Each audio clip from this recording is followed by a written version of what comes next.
Good morning or afternoon or evening, depending on where you all are located. Thanks for joining us today. My name is Melissa, and as we give it a moment for participants to join in, I will cover a few housekeeping items that we are also going to post in the chat. All of the participants today are muted. The conversation is being recorded and will be available on the Engage to Excel website and via email to everyone who registered for the session. And we do encourage questions. You can enter those in the Q&A on the lower bottom of the screen. There's a little button. If we, for whatever reason, run out of time and don't get to your question, we will respond to you directly via email. Just don't post anonymously if you want a response back. So again, I'm just going to give it a moment for us to fill the room.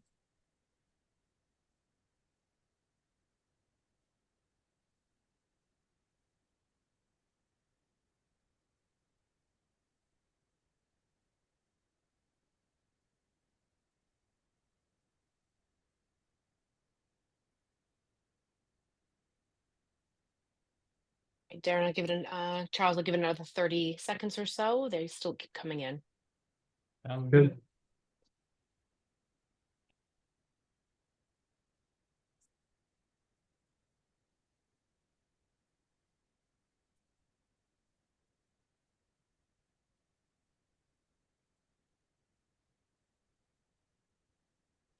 All right, so it looks like we've got a good group here. So I am going to first kick it off with some introductions. First, I'm Melissa Munier. I lead the marketing team here at Engage to Excel. I will be the moderator today, along with Kathleen Erdy, who's managing the event in the background. Joining us today are our two guests, our very own Dr. Charles Sherbaum and Darren Finley. Beyond being our chief analytics expert, Charles is a nationally recognized expert in analytics, talent management, assessment, performance management, and employee and customer research. And then Darren leads our recruitment solutions division and business strategy. And he's what I think some people who may be on this call from other calls with Darren, he's what we like to call our resident labor market expert. Charles, Darren, thank you both for joining us today to talk more about AI in recruitment. It's a topic that was popular last year. We did our first conversation series on it. So this is a follow-up to it, and it continues to be a hot topic in 2025. For sure. I think we could probably do something every other week, and there'll be a new topic or a new direction to go as fast as it's growing and morphing. And Agreed. So I will turn the conversation over to the both of you, but I would like to actually kick off the conversation with a two-question poll for the audience. We did this question back in 2024, and we want to ask it again because we'd like to see if things have evolved or changed since AI has really taken off. So we're going to launch that. Everyone should see that up on their screen there. There are two questions, so you just have to scroll down. But the first question is, where are you using AI in the recruitment and selection process? And it's a multiple choice, so we know people may be using it in more than one place. And then the second question is, over the next 6 months, do you expect to increase or make no changes or decrease the use of AI? So give that about a minute.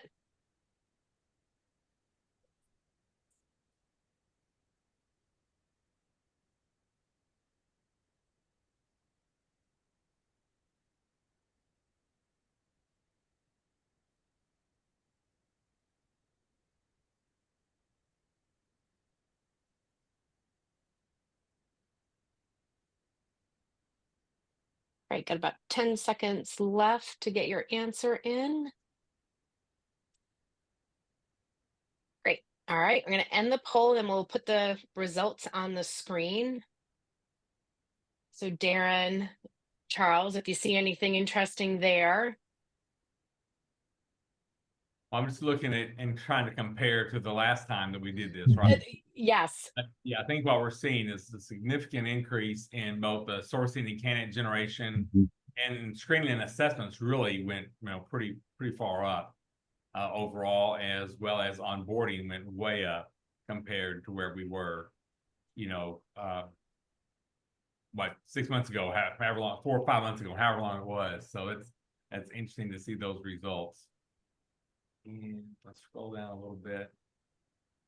I'm not surprised at all that 90% of the respondents said they expected to increase. So I think with that, I just kind of flip it to Dr. Charles, and just from your perspective, when you think about kind of what's going on in AI today, what are you seeing out there from your perspective? Well, I think you captured it really well at the beginning of the conversation that it is moving really, really fast. The adoption of AI tools into a whole variety of human capital software solutions in particular has really made it easier to adopt AI. Yeah, certainly all the big players are using it, particularly as it relates to both, recruitment and assessment. And as we saw from those results, it's becoming more and more common within interviewing as asynchronous video interviews where you record yourself, a response, and use AI to score it really has opened up interviewing at much lower levels in the organization where you have more higher volumes. How much are you hearing these days about agentic AI? That seems to be the buzzword of the week in my mind, but what are you hearing about that? Anything? Yes, agentic AI, it's really interesting that, AI as we've experienced it so far is not like the Terminator, which everybody's scared of, the Matrix or the Terminator taking over the world. Agentic AI is a little bit more in that direction where it's proactive. It can solve complex problems. It requires, very little intervention on the part of the human, that you can set goals for it or some parameters and it will take care of those things for you. So I think particularly in the recruitment space, it's got a lot of potential. I think that for everybody that's on the call, I think that's one of the biggest takeaways for me that Dr. Charles just says. When you think about what we use today, we typically call AI, whether it's Chat GTP that you're using, that's certainly AI embedded in that, right?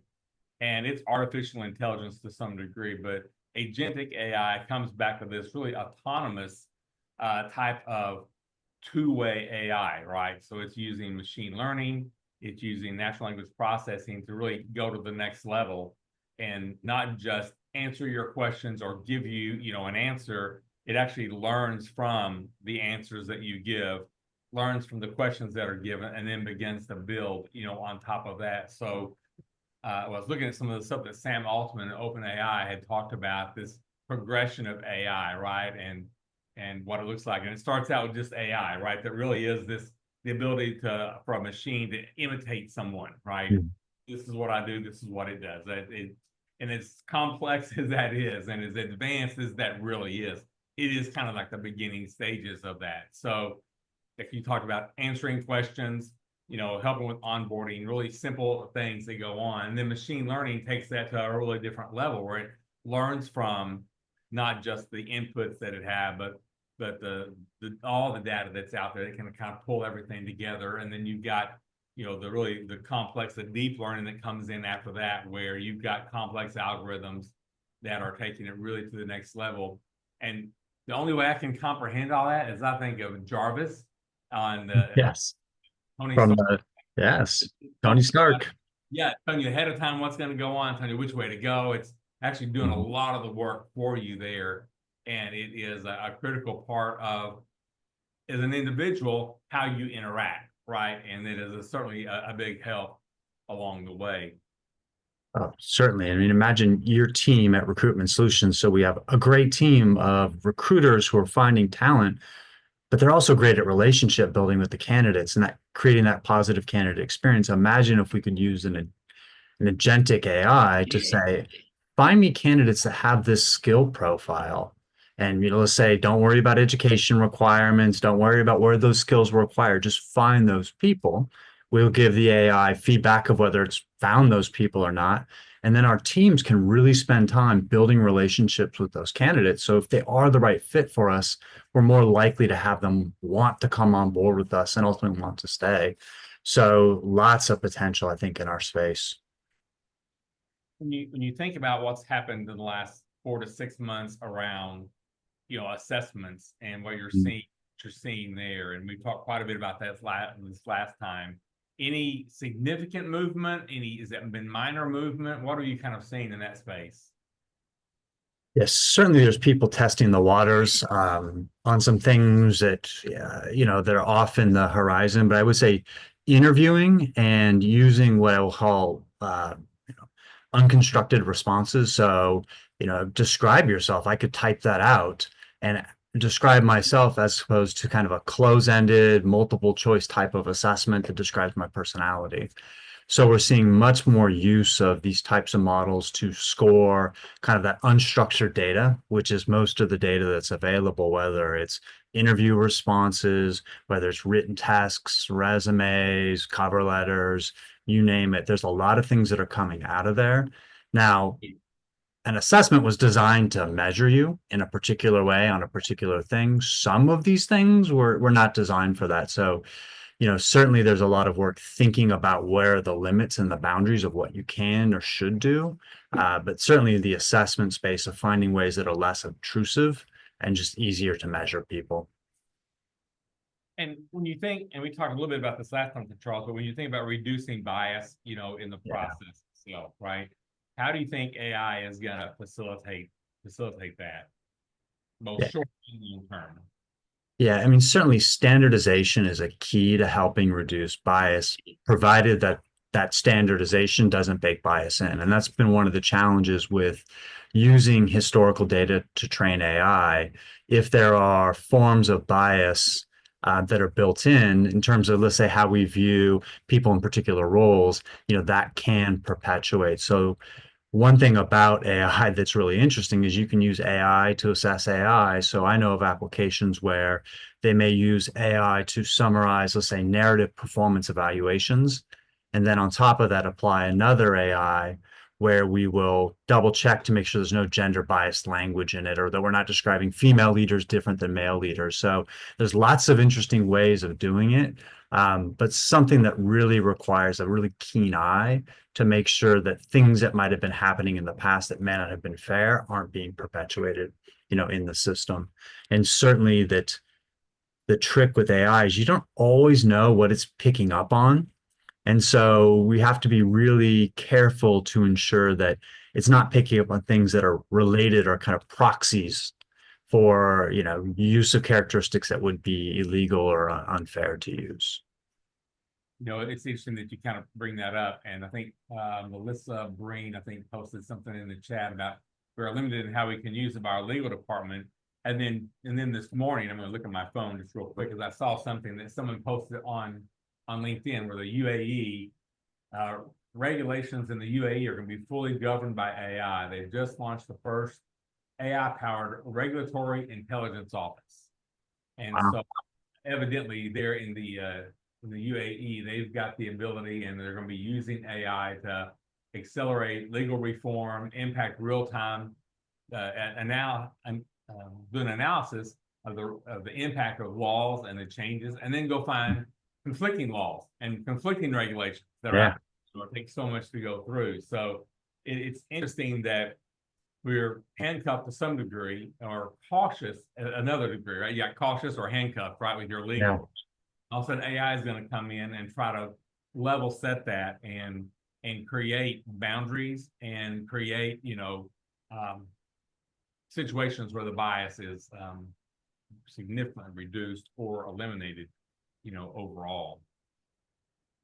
Yeah, certainly. I mean, and it's a tool like any other tool that we might use, and should never be a replacement for human judgment and decision making in the processes. But certainly has a lot of potential to take vast amounts of data that we just can't process on our own in any reasonable amount of time, and can do it 24/7.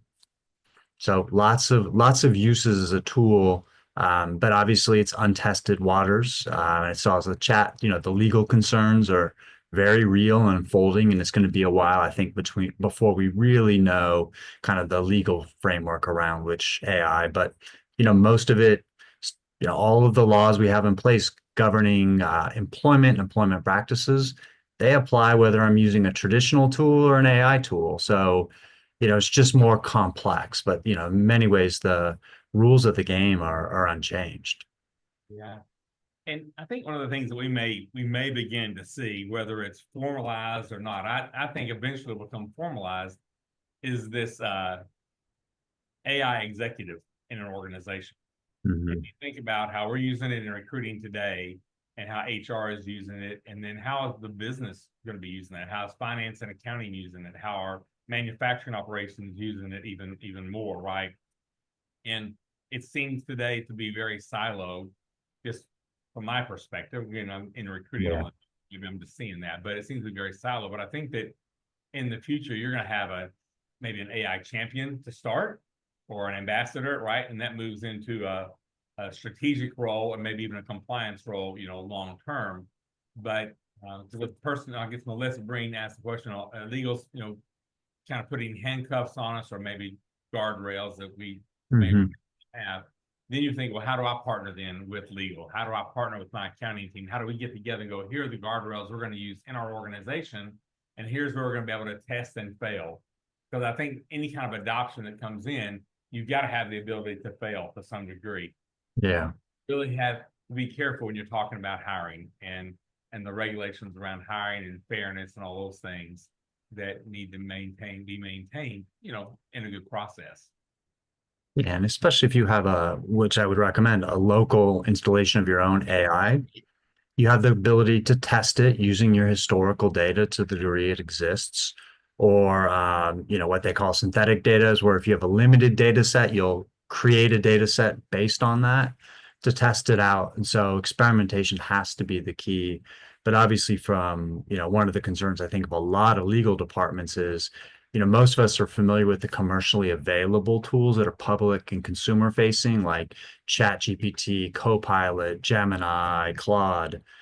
Those aren't the kinds of things you want to put, proprietary information or information about candidates into. You would need your own instantiation of an AI tool at your organization. So, it does make it a little bit, you have to commit in some ways to trying it before you can really try it for your business applications, which always makes it a little scary. When you think about, that's a spend that's going to have to occur, right? Yeah. And then that spend is going to have to be justified. What's the ROI on that going to be? I think a lot of people just don't know yet what that ROI is going to look like. But from a recruiting standpoint, I can see it starting to come out. We're beginning to see much more effectiveness from a sourcing standpoint, as an Yeah. example. We can see that it takes the machine learning and the AI much less time to go build a small or even a large slate of candidates to be reviewed, or to review those, than it did when a person was out there doing it. Even with the Boolean searches that we had in the past, right? That happens fast, right? This is a whole next level on that. So when you think about ROI on that, and what that looks like, we're already seeing probably at minimum 10 to 15% efficiency coming in, but I'd expect that to accelerate Yeah. significantly, over the next really 12 months. And if we're having this conversation next year, then that's 50% or greater in my mind. I'm still guessing to some degree, but it just seems like at the rate accelerating, you really can, see some efficiency. And then you begin to talk about ROI Hmm. and what that means. And I don't think recruiters need to be afraid of that. Uh, I'll be on a little soapbox just for a second, because something you brought up at the very beginning of the conversation is that recruiters are good at building relationships, right? And that piece of a candidate experience and that piece of the candidate journey is still really critical, because recruiting in and of itself is saying, hey, I'm going to talk you into, convince you, sell you on the idea of leaving where you are now and coming over here and putting Hmm. your talents and your strengths and your mind to work for another organization. And that is both science and art of a real recruiter, right? Oh, yeah. About how that's done. And so I don't know that we're certainly not at the place today where AI can take on that role of a recruiter. But what they can do is free up that recruiter's time to now be much more strategic, much more of a talent advisor, much more of a thought leader around what's going on in this labor market and that labor market and this role, understand what those roles are, how those roles are being impacted by AI, and then how to get the best talent into the organization to become a real talent advisor overall. So I think it's exciting when you think about, the efficiency that's going to come in and the ROI, and it can't come from just, hey, we're going to save on a head count. It really Hmm. we're going to impact the business from a talent standpoint at a 2x, 3x standpoint, how we can get talent faster than anyone else to become our competitive advantage in our industry, whatever industry that is. Yeah, think about it really in like the last 35 years. Recruitment went from hitting the pavement and hitting the phones to using the internet to using social media to now using AI. I mean, it really is transformative. And your point about ROI is really interesting because at this point, we really only have general AI tools. They're starting to become specialized, and that's one of the promises of agentic AI. But as the tools become more and more specialized, let's say towards candidate sourcing or towards assessment or towards interviewing, they're going to get better and better. So when you think about, HR in general or in recruiting in general, when you think about the skills that are going to be really necessary for HR to develop, what do you think those skills are? How can we take our teams and say, hey, go down this path from a skill set standpoint? So not only can you be ready for AI adoption, but be really Yeah, and it's interesting because there's essentially two paths to think about it. There's the technical skills path of, for example, prompt engineering. Like you need to know how to take, like, say, generative AI and ask it the right questions in the right way to get the results that you're looking for. And you need to understand a little bit about how it works. Not that you need to be a computer scientist, but you need to understand a little bit of how the black box works to make sure that it's working in the right ways for you. And of course, along with those kind of technology skills, there's the more technical skills of understanding, what is effective recruitment, what are best practices, and how we evaluate, assess, and attract candidates. But as like what you were describing, that as we free up time of our recruiters and other human capital professionals, that for some of them, it's going to be some skill upgrading, right? Many recruiters already are good at relationship management and aspects of those interpersonal relationships and many more sales skills. If we think about it that way, that I'm going to spend more time selling the organization to candidates that the AI has identified than finding the candidate. So there may be some transitions of the people that were really, really good at sourcing. If that becomes automated, the skills are going to move up to much more relationship management, big picture thinking, thought leadership. So I think that there's, those two paths of kind of those basic human skills that AI is probably not going to replace. But then there's the more technical skills of how do you appropriately use the tools and understand how they work? And are they complying with the frameworks you got to work inside? I don't want to interrupt, but the chat is lighting up with some questions that I think are Yeah. relative to what you're discussing. And I'm going to kind of go out of order, but I think there is somebody who made the statement along with a couple of questions. They love AI, but they're also looking to avoid removing the human aspect Mhm. as people will work with people. So what's your take on that? Because this is technology. A lot of people, I think there's a perception is going to replace people. I don't think it is personally. I think it's an efficiency tool, but love to hear what you have to say. I mean, certainly with any revolution of technology in our society, whether it's the industrial revolution, whether it's the internet or computers, things evolve and change. And so we need to think about what are the uniquely human things that we bring value around and that really make a difference. Like that human connection really makes a difference. Let's free our people up to focus in on that. Because if we think about candidates right now, one of their biggest complaints about the job search process is how impersonal it is and how nobody ever gets back to them. They're just left in limbo. There's no communication. Imagine if we could allow the technology to do some of the base level of that activity. So that would already be a ROI right there from a candidate experience. Now free our recruiters up to really spend time with the candidates to get to know them, to add that personal element. So in some ways, maybe it could make it more human by eliminating the things that are just the scope is too big for any one human to handle. All right, so on the flip side, so this is probably, I'm going to kind of group some of the statements and questions because it's basically then saying, do we really see a person when we're doing an interview? So now there's AI technology that can replace or impersonate a person. So it was when you conduct an interview with an AI video and you're alone, do you really think you're seeing that person? Then you have a statement about where you're kind of creating a feedback loop where two AI technologies are interacting through a Yeah. human process.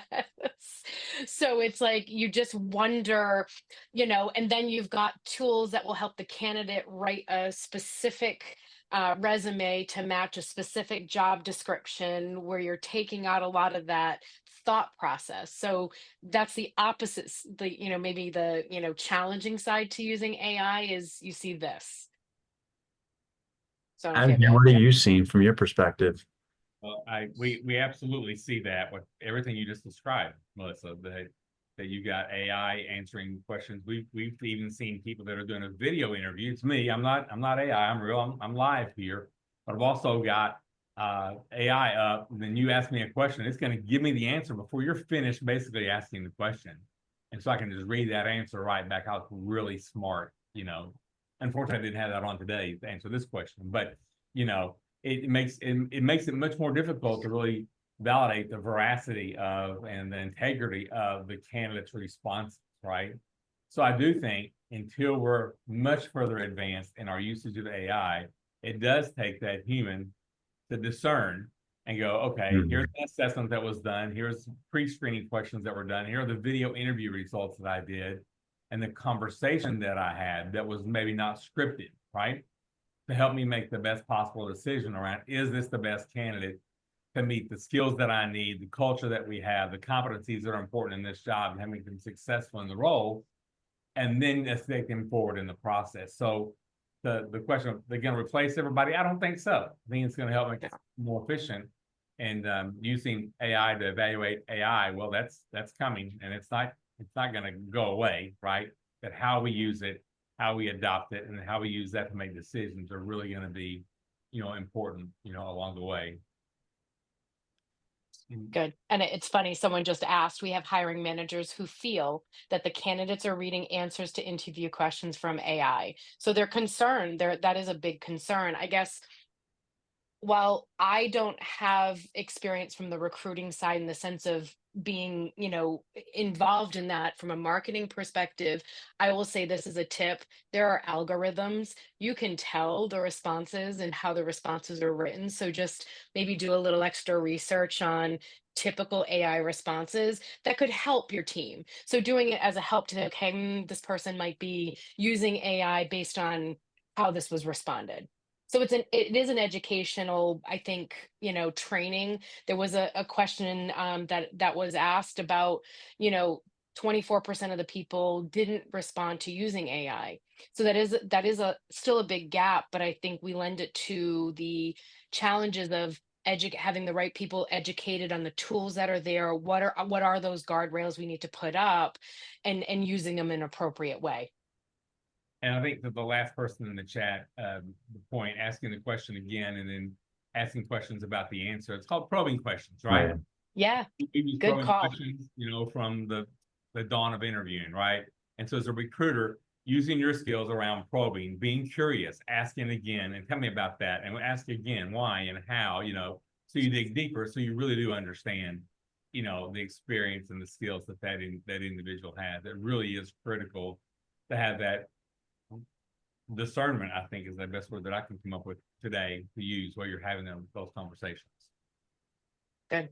Well, I want to thank both of you. I'm going to throw a poll question up for the group just to answer, because I feel like this, again, could be another conversation series in another month because there'll be more changes. But we just want to understand from this group what they'd want to learn more about in the future for our webinars and conversations. So if you have a moment, it's a long answer, you just type it in and we'd appreciate your time.